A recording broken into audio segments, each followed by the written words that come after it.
Happy Scrimmage Saturday. The Buckeyes had their first scrimmage of the spring. We had some intel, had some eyes on the ground, checking out who looked good, who made a move, who lost their black stripe. A lot of good stuff. It's all first on BuckeyeScoop.com. We had a nugget up a little bit ago. You guys that are not members of BuckeyeScoop.com, jump on there, get it first there. I'll have very in-depth details of what went down today. But as always, if you guys enjoy our content, please leave us a like, click subscribe, also click that little bell. If you guys want to do something huge for us to keep us growing, please subscribe to us on Apple Podcasts along with Spotify. Those are our audio mediums. Even if you just enjoy it on YouTube, it's easy to help us by subscribing there. And downloading our shows as well. We get credit for all of it. And again, we're just trying to grow this to be the #1 Ohio State podcast. It's already there, but it's getting bigger and bigger. So we appreciate you guys. But with that being said, got to bring in Nevada. Nevada, the first Wiseman, had a huge nugget about what was going on today at the Woody Hayes. There's a big scrimmage, obviously. These are very competitive, especially with the quarterback battle. What are some of the details that you have received so far? Well, I think, with these scrimmages, you don't want to, we don't want this to be overreaction day, either good or bad. But look, things are different than they were, under Knowles and Chip Kelly, and the differences are becoming kind of readily apparent with some of the ways that some of the guys are playing, some of the ways that the guys are lining up. It can be all the way from wider splits on the defensive ends to more activity from the cornerbacks, or more passes to the running backs, more activity with the tight end.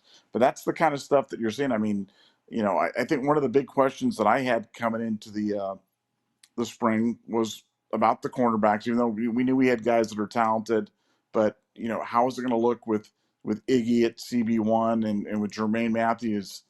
And let me tell you, we're in good hands. we're in really good hands. And so my concerns about the defensive backfield, while down there on my list of concerns, is almost kind of off the list. We've got some dudes back there, and anytime that you've got Caleb and McLean and Hartford, and then you go to Iggy and you go to Jermaine Matthews and you go to Devin Sanchez and you go to Bryce West, and I mean, we've just got a lot of guys that can play. And I'd say one of the big takeaways for me from a defensive standpoint is in how good a shape our defensive secondary is, and how fast and how cohesive. And I think that's going to be an absolute team strength this year on a defense that, look, they've got lofty things to live up to from last year, but we've got the core to have a really, really good defense. And Patricia's doing a lot of really, really smart things, and a lot of good things that are kind of continuing it on. And offensively, I think it's about watching the evolution of Heartline. As I mentioned earlier, throwing it to the backs more, moving it more to the tight end, moving the ball around in different places to put a position so that quarterbacks like Julian Sand and Lincoln Kinos can both look good in terms of putting the ball out there, not having to depend on them to be the star or the hero, but being really responsible. But it's not just wide receiver palooza. It's throwing the ball more, but throwing the ball more in different ways. And I think that's really interesting. C.J. Donaldson continues to impress. A guy that I didn't know a lot about coming into this year, but continues to impress. Was good. Savion Hyder, the running back from Virginia, was there. Again, a guy that Ohio State feels really good about their chances land. It would be a big time get for them at the running back position. Just very solid scrimmage, very solid effort. Ohio State continuing to crank along. I think the thing that I'm most impressed with is just kind of the energy of the team. It's a young group, so there's a lot of new guys and things running around, new coordinators, but it doesn't feel frantic. It doesn't feel like it's out of control. It doesn't feel like they don't know what they're doing. They're just young. They're young and inexperienced, but oh so talented. There's a reason why we're preseason #1, and now I'm starting to see more and more of that already here in the spring. The foundation of what could be a really, really special Ohio State football team in 2025. Yeah, I think that the story, Devin Sanchez is a man-child. He's, in all likelihood, one of the 3 best corners on the team already. He is a physically imposing, dominating presence. And, those guys gotta, this is I look at the corners we have, and I don't think we've had this level of talent, and the depth is just crazy. I mean, we got Aaron Scott, Bryce West, along with Devin Sanchez, Lorenzo Salles Jr. I mean, I've never seen anything like that. And again, that's Coach Walt, Matt Gary. These guys are, figuring out how to use these guys. But these guys like to play man to man. I mean, these guys are, man to man it's a different challenge, and you have to be a different cat to just crave playing man to man. And Jermaine Matthews Jr. loves it, and he's a guy that, frankly, starts a lot of fights and bench clearing brawls in practice. Where the receivers and a few practices ago there was a pretty violent fight where these guys are, these guys, it gets real competitive between the receivers and DBs. And the South Florida kids like Ennis, those guys love to talk trash. But the DBs were giving it to them, and when they lock them up, they let them know about it. And eventually, there's like this. It's like a cauldron that just explodes. And so there was, But again, I'm with it. I'm good with it. I want my DBs, like Malcolm Jenkins was hyper competitive. Like, I love that stuff. I love fights in practice. Because it's like, if they fight like that in practice, what's it going to be like where they all are on the same team and they're going against the poor opponent on the opposing sideline? Like, I love that stuff in spring. Now, nobody's team break your hand punching a helmet. Nobody's team, do anything stupid. But, guys that rough it up a little bit, I was fine with it. I mean, this is part of life, and again, it's your honor. If you want to get punked and just take it, then that's on you. But I mean, I like the competitive juice of Jermaine Matthews Jr. is something that I think that sometimes it can go a little over, but I think the coaches deep down love that because, when you have those guys that are hyper competitive like Jermaine and Davison, they're always locked in, ready to go. Like they're not going to be sleepwalking through practice. They're not going to be, and I think that the way that, mentally they get ready to go in a scrimmage or a practice is they start talking. Like that's kind of like warming up the engine. And then when it's time to hit the gas and, go 200 miles an hour, like those guys are ready to go. So they had huge days today. I think that the more we can stick in man coverage, the better Matt Patricia stuff's going to be because he loves internal pressures. He loves getting these ends out in wide nines to really, because when you get on those wide nines, like the tackle basically is, he's out on an island, and let's see if your guy's better than my guy, And I think a lot of these defensive ends, they love those wide stances because it gives tackles anxiety and panic attacks. Like you put CJ like in close on an offensive tackle, he's gonna be real easy to block because he's a little guy. He's strong, but he's not that. I mean, he's not Miles Garrett. He's not some massive force of nature bull rusher. But if you put him out in space, and you got to have a tackle like Ethan, who's 350 pounds, go out there. That's where you could have an issue. If you're not out there quick enough, you're not on him quick enough, you give him too much space. I would always liken it to a lot of you guys watch basketball. Allen Iverson would have a crossover. Like the enemy of that is space. If you have a bunch of space and you give a guy with a lot of wiggle, a lot of shake, a guy with a spin move, a lot of space, he's going to kill you. He's going to eat you alive. So you want to close that space if you're the tackle, but a guy like CJ's got power too. He could put a tackle on his butt and bull rush him. So I love that they're doing that for these ends. I thought that was something that,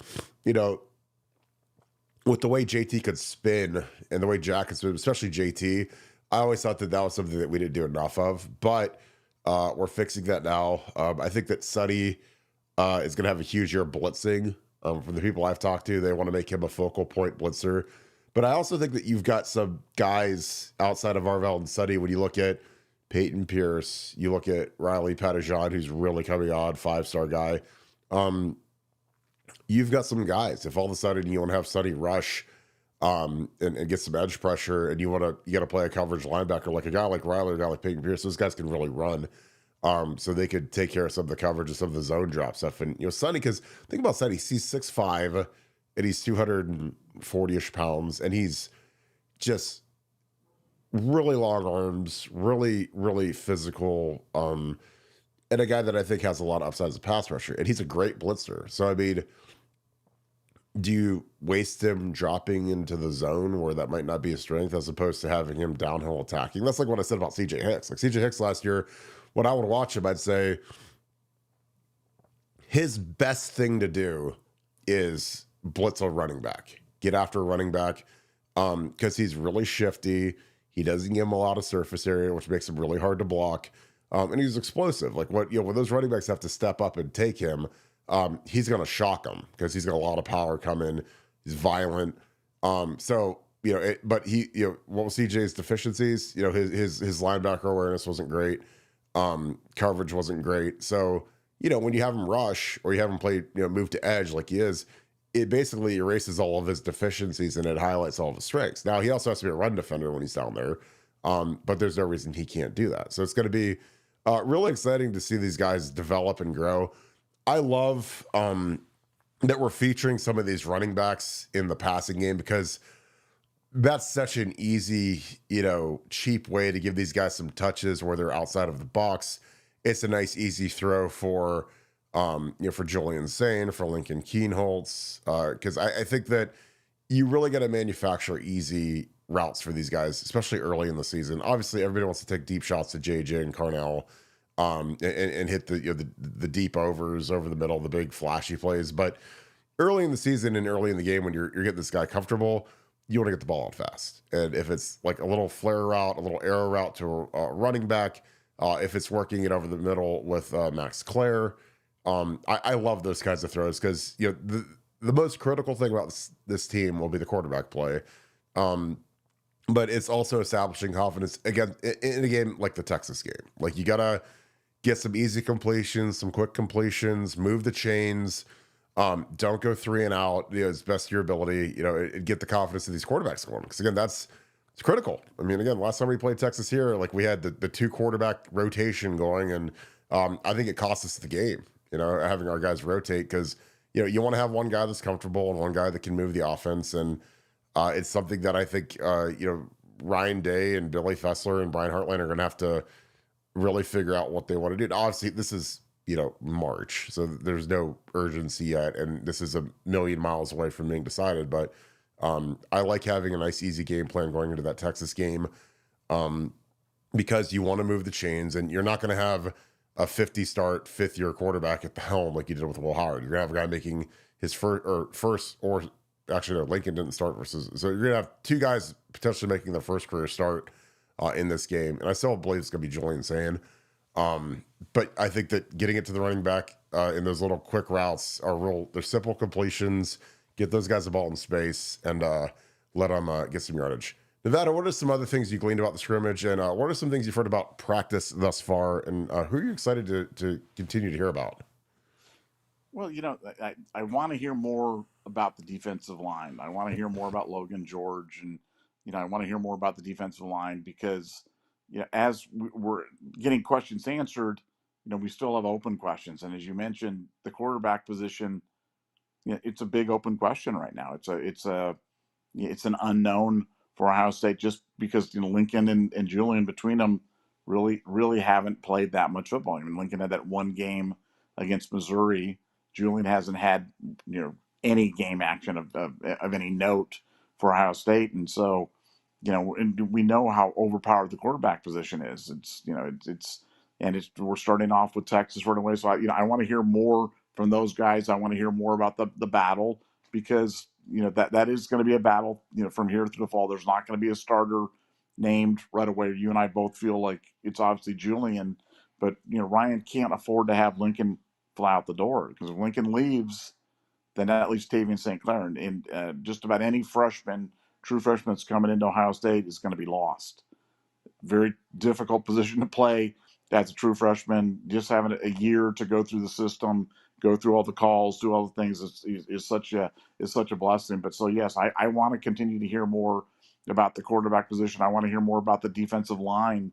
I think it's so interesting how Matt Patricia is going with those wide 9 splits because you've got defensive ends that are a different type. I mean, Jack and JT were they were a little bit tougher against the run, a little bit stronger. You've got guys that are a little bit, I won't say finesse players, but certainly not. They're different players than Jack and JT, and I like the way that Patricia's kind of adapting the scheme to help the players, and he's clearly comfortable playing that wide 9 forward. That's a very traditional NFL setup.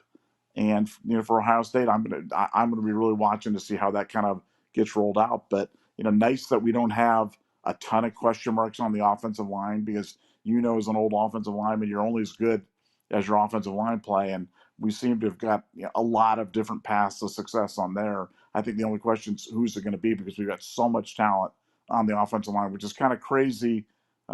Because most years we go into bemoaning the fact that we don't have depth, and now we have depth galore, and recruiting depth on top of that.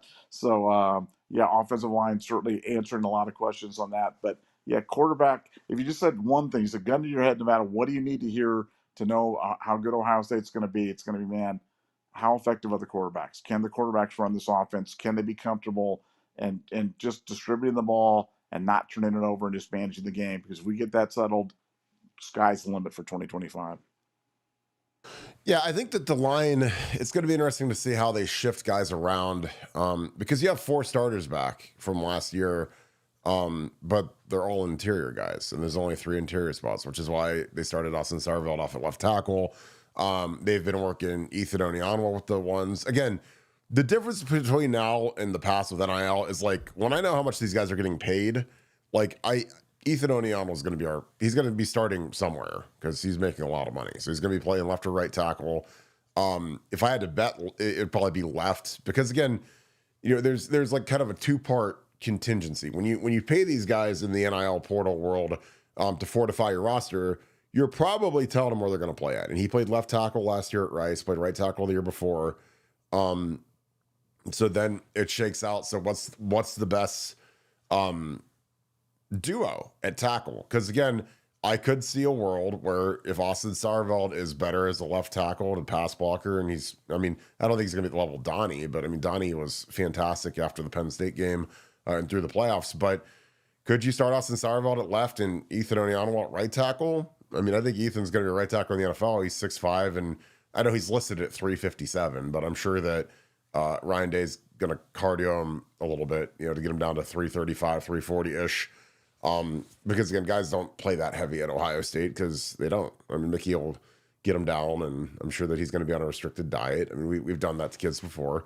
Or is it Austin Sarveld is in ink. Carson Hinsman is in ink.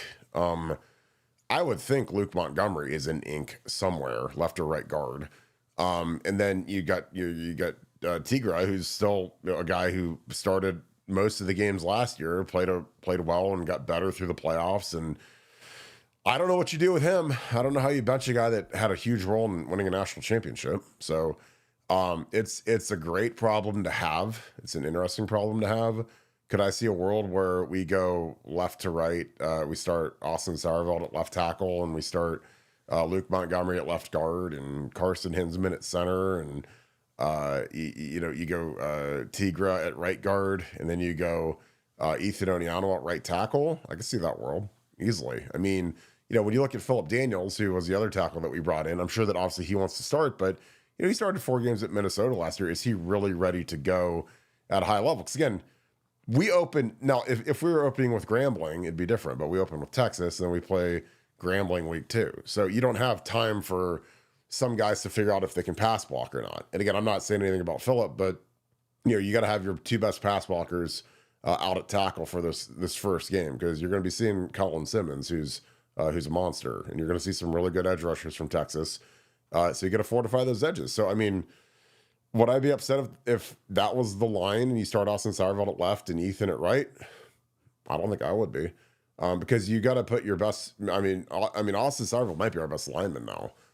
Carson's right there. Luke really took a step, but Austin was kind of the guy last year when Donnie was hurt to start the season, and he stepped in and played. I thought he played really well. And, again, I always go back to, and I've said this a million times. You guys watch this show. Most of you guys watch it every day. When Tegra had a back injury versus Oregon for the final drive of the game, the drive where, Will Howard thought there was an extra second on the clock, slid. Austin went out there and played right guard, and he went against Derek Harmon, who's projected in every mock draft to be a first-round pick, and he totally locked them up. And I was like, I don't know if fans or people that don't really study football or haven't played football or haven't coached or whatever, they have no idea. I mean, to come off the bench ice cold and go into the biggest game of the entire season, and you go out there versus their best player on defense, and you just lock them down. I was like, this kid needs to be starting. I don't know. And again, I love Justin Fry. I've known Justin for 15 years now.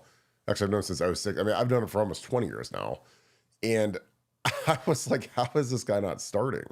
So that told me all I needed to know about Austin Seyerveld. So he's a locked-in starter, and he was just an Iron Buckeye. So if you want the cherry on top, Mickey Marotti, who is exceptionally difficult in terms of a judge and a grader, and I mean, our 3 Iron Buckeyes were Sonny Styles, who's going to be the blocko, and he's going to be a captain.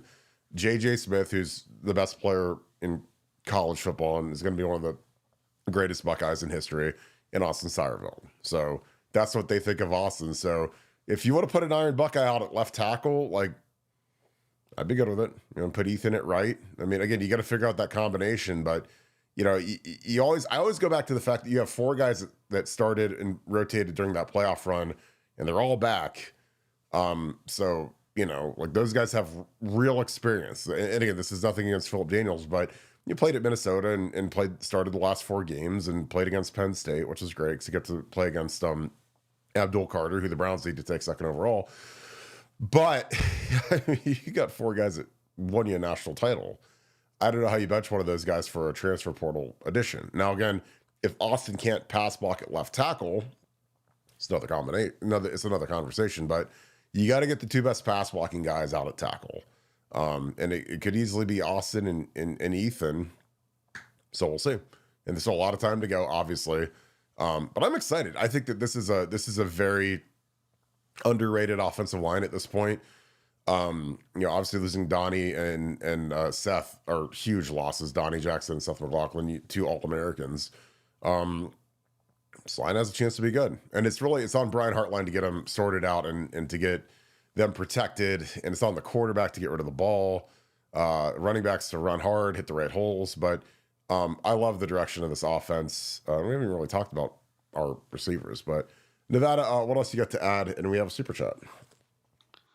Yeah, no, it's just look, it's a fun team. It's last year we had just so many experienced guys and they were sitting out and we were just kind of waiting for the season. But this year, you've just got so many guys, and the wide receivers to have guys like Mylan Graham and Phillip Bell. I mean, just young guys galore. Brandon Ennis out of the running back position in mismatches against the linebackers, and I love it. I just love the feel of this spring, and I was a little apprehensive coming into the spring regarding. I didn't really understand. I mean, I thought that we were talented, but I thought that number 1 ranking. There are people talking about 10.5 wins or over under on that, and given our schedule, I just thought it was a little bit aggressive. But man, this is a talented group. I mean, it's such a talented team, and I thought last year's was the most talent that I'd ever seen on Ohio State roster, top to bottom. But this year's right there. It's just young, and I have a feeling by the end of the year, we're gonna see that this is another group that, maybe not next year. We're not gonna have the plethora of draft picks just because we don't have that many upperclassmen. But over the next 3 years, I think it's going to be another NFL draft bonanza because just so many talented kids on this roster, and I just can't wait to see them on the field. Yeah, I think that when you look at, I think obviously Jermaine's got his eye on jumping early potentially. He's playing like it. He wants to get out of here, and that's the thing is Davison. Those guys are locking in now because this is it. Sonny, these are huge years, and again, those are some guys that are explosive. Great players. I mean, obviously Caleb, this is going to be it for Caleb. So you're going to enjoy him while he's here, but there's a lot of talent, man, and a lot of leadership. And I think that's the interesting thing is seeing how the leadership is developing across each position group. Because, it's hard when your quarterback is brand new, and not like a Will Howard brand new, where he's already started 50 games and, won a Big 12 championship, or however many, and Will might have only started 40, whatever he started at K-State. Like, he already came in knowing how to play college football. So, when your quarterback's new, it's always interesting to see how aggressive it is when they try to lead. Again, this is like when I dealt with Justin Zwick and Troy Smith, and I've seen other quarterback competitions where it's like, what one is going to break down the huddle, what one is going to, jump in with the first team. Now, again, this is something that obviously the coaches pick who runs that, but it's always interesting to see the leadership stuff form. But, we've got a lot of guys that played a lot of really good football last year in the stretch. And I think that when you've got a team that's got this much newness, I think it makes spring more exciting, because I do think that there is a, I don't want to say an effect, but there's an effect when that the guy in front of you is like a returning All-American, or he's returning All Big Ten, or like if you're a backup, if you're Jermaine Matthews Jr. and Denzel Burks announces he's coming back, like all of a sudden you're like, well, they're not going to bench, unless he just plays terribly. But Denzel didn't, and they weren't planning on that. Like, they're not going to bench him for me or whatever. But then all of a sudden, when the deck's cleared and these guys are gone and there's competition for starting spots, and now it's my turn to run with the ones, and it's my chance to make a splash and and get on the NFL radar and go to the league. Like, it's way different. Again, this reminds me of 2004. This seems much more talented than 2004 across the board. But we had, that log jam of, I think we had, 14 or 15 guys get drafted off that 03 team. That was, the Krenzel and Tim Anderson, Darian Scott, Will Smith, Chris Gamble. I mean, you're just a litany, Robert Reynolds, a litany of guys, Will Allen, that were really, really great players. Stepanovich, Ben Hartsock. I mean, those guys were all, Michael Jenkins. Those guys were all in front of us. Drew Carter. I mean, I can almost name all of them because I can still see their faces. But when all of a sudden they're swept away and they're sent to the league, then there's competition everywhere. I mean, who's going to be our starting receivers? Is it going to be, obviously Santonio grabbed one, and then there's Roy Hall. Is it Ted Ginn? Is it Anthony Gonzalez? And as the season shook out, it became Ted Ginn, Gonzo, and Santonio were our starters. It didn't start off that way. And that's something that you can monitor in the season, is like, sometimes guys start off and then they don't finish it. They don't end up as starters. And that's why I always would tell these kids, when they're young, it's like, look, just because you got beat out week one doesn't mean that that guy's going to hold the rope. There are guys that they win the jobs and it's kind of questionable. It's like a UFC judges scorecard where you're like, well, I don't really think that that's correct. But usually if you keep your head down and grind, you can beat that guy out. Because again, over the sample size, when these guys get going and they play in the Big Ten, and I mean, if you're not real, you're going to get exposed. So, I mean, you got to stay ready, and you got to get, if that coach throws you out there, you can't fumble the opportunity. And that's what it always says, guys, man, stay ready. And even if it's not performance-based, guys get hurt all the time, and that's something that I always talk about in spring practice is like, there's some guys that aren't working out because they're not healthy, and they're over on the side with Mick, and they're in the pit doing push-ups and sit-ups and riding the stationary bike, and it's not their fault because they're injured. But you get behind, unless you're a stone cold lock superstar, everyone else can gain ground on you, and it's not fun. So there is some luck involved to winning these starting spots, but I'm just happy they had a good scrimmage. Again, it's a little bit different that you don't have all the returners, because like with last year, it was like I would just pray that none of our top line guys would get hurt. But a lot of those guys also didn't have to work as much because they had so much mileage on their tires, so Ryan would hold them. It's not that much the case this year. This year you're going to hold Sonny. I'm probably going to hold Caleb a little bit because you don't need to see anything with Caleb. But I mean, hold JJ. The rest of the guys, they can go. I mean, there's just not many guys that you're like, yeah, you're good. You're good. Go chill. So, but I like that. It makes the scrimmages competitive because I think it's a truer version of what the team's actually going to look like. Nevada, as we got a few more weeks left, what are some other things you'd like to hear over the next few weeks of spring practice? Well, I mean, we're in the midst of a big recruiting season right now.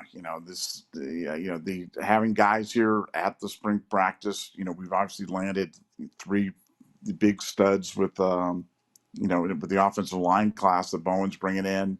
Got a 5-star incoming, according to the helping technician, safety, which could be really interesting. I mentioned earlier, Savian Hyder being there. I just want to see the national championship dividend on for Ohio State on recruiting. How good is this 2026 recruiting class going to be?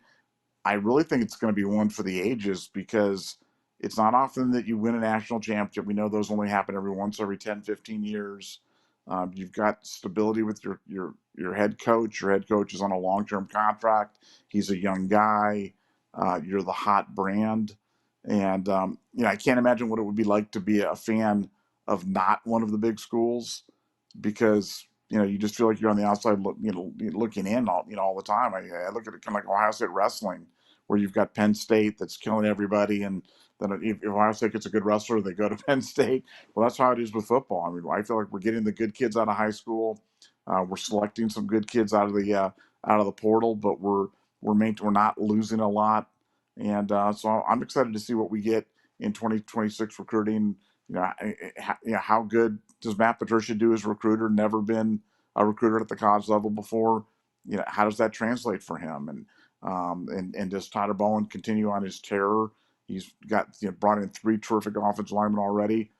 I think the plan is to bring in 5 or 6. Who are those next 3 guys? So I think recruiting for me is going to be a big story here for the next few weeks because no better time to bring kids in other than games than to bring them in when you can actually have them come into practice. Because campus is alive, things are going good. You've got practice. Maybe you bring them in for the spring game. They can see a big crowd, which undoubtedly will be there for the spring showcase. So yeah, I want to see what the next round of Buckeyes look like for 2026, and keep an eye on the recruiting thing carefully. Yeah, I think that's a great point because you talk about campus being live. Obviously, I believe next Saturday is Student Appreciation Day, where the students come into practice, and it's always a mob scene. That was something that Urban started. It was always crazy because like the first year that we did that, I mean, it was just we'd never heard of it, and because they act like it's like North Korean government data when they talk about like the secrecy of practice and not allowing people into it, which is why it's fun when we do what we do. But they had all these students in here, and you can't tell students that are dying of excitement not to take videos and not to take photos and not to video it. So they make it now where there's videos of the whole practice of that student day. So it's always a little bit. It's always vanilla. They know when everything's going to be videoed and on the internet. Like they're not going to be running ultra top secret plays and blitzes and exotic schemes. They're going to run pretty vanilla stuff. They always do because I always watch it. But it's a great day to have recruits in because there's the students are crazy. There's girls everywhere. It's just like a really vibey, fun time. Music's blasting. They've got food and it's just a blast. Like I always love when they'd have the recruits in there because you get to kind of see the student body. Because the hard part about the Woody Hayes is it's off campus. Like it's all the way on Old Tangier River Road. So you're not like right in the middle of campus. You're not in the you don't when you walk outside the Woody, it's not like you see students walking everywhere, and you don't really get a taste of campus until you jump on the golf cart or you get in a car and you drive over to campus and you see where kind of the main buildings are and some of the presentation stuff is. So, but I love the energy of practice. Again, spring's always fun because for guys that are fighting for an open spot, it is the kind of it's the crucible, man. It's tough, and everybody wants to start at Ohio State. The thing about Ohio State, man, is like, and I would tell this to guys, is it's not enough just to wear the jersey, because but some guys are good with that. And again, that's why I love the transfer portal, and that's why I love Urban Meyer, because we started getting rid of those guys, like the guys that are just happy to wear the jersey and run out of the tunnel and get the sweatsuit and collect their scholarship check. Like I loved when we started getting rid of those guys, and we started getting in there guys that were competitive and wanted to play, and they weren't satisfied with just sitting on the bench and collecting their checks. But I think that something about the portal that I've loved as I bounce a little bit is that getting a guy like Max Clare in here, I think, and Phillip Daniels and some of these guys that are Ohio kids. I always kind of wonder, when you have the relationships with the Ohio high school coaches, which is a huge deal with Ohio State and with Ryan Day and with Urban and Tress. I mean, they always try to cater and grow that Ohio class. Like it's nice when we get some of these bounce back transfer portal kids that are Ohio kids, because then not only do you get another Ohio kid on the roster, but I think that adds some goodwill to some of the high schools. Because I mean, I'm sure that there are times where there's a kid that you wish you could have had, but you couldn't get them. Like I always go back to Antoine Winfield Jr., who I'm sure dreamed of being a Buckeye, just like his dad was. His dad's one of the best Ohio State Buckeyes of all time. But I always think about that bounce back effect of getting a kid from an Ohio high school who might have been obviously you're iffy on because you didn't offer either of those guys scholarships coming out. They had to go to Purdue, had to go to Minnesota, but they prove it, and then you bring them back, and then it's kind of like the best of both worlds. Is like you reunite with the girl that you should have married after you made a couple of bad decisions, and then everything works out the way it should have been in the initial part. So, but yeah, like I said, this roster, the more I scan through it, is good. And a guy that we didn't mention at all that really had a dominating day is Edric Houston. And I think that when we talk about some of the alignments of the ends and some of the stuff Matt Patricia does, like Edric Houston, I mean, I'm telling you, he's got major upside. He's a guy that reminds me of Richard Seymour. I mean, he's that kind of a guy in terms of could be an edge guy, but he's also you put him in the interior as a three technique. He's going to be a massive problem to go against, and I think that he's a guy who's going to benefit in a huge way from Matt Patricia's scheme because he loves those versatile linemen that those ends that kind of grow into being big, fast, athletic three techniques. Like those are guys that New England used to make a killing with in terms of disruption and pass rush and really coming on. And I always think about some of these guys that he coached and who do they parallel to that are at Ohio State. And he coached Aqib Talib and Revis and some incredible cornerbacks that are one's a Hall of Famer, one's a kind of a fringish Hall of Famer with Talib, Chandler Jones, Seymour. Those are some serious dudes, and those are and so again, are they the same players? No, but they have some similar traits. So I'm excited to see Edric Houston continue to evolve and grow because he's again, when you get these 5-star guys that are the number one player in the country on defense, like they're gonna pop. And now that he's a starter and he's not rotating and it's his job, like I think he's gonna absolutely flourish this year. On the interior, because again, he is a load to go against in one-on-one pass rush from the guys I talked to, and he's just going to be a monster going forward. Nevada, any other thoughts? And we'll get into some super chats. No, I mean, look, defensive line, Edric Houston, Caden McDonald, Caden Curry, Kenyatta Jackson, Logan. I mean, we've got a lot of questions on the defensive line. You said, what's the biggest question after a quarterback? It's can we stop the run? And Edric Houston's gonna be a big step towards that answer to that question. Can we stop the run? So yeah, it's nice seeing him pop off.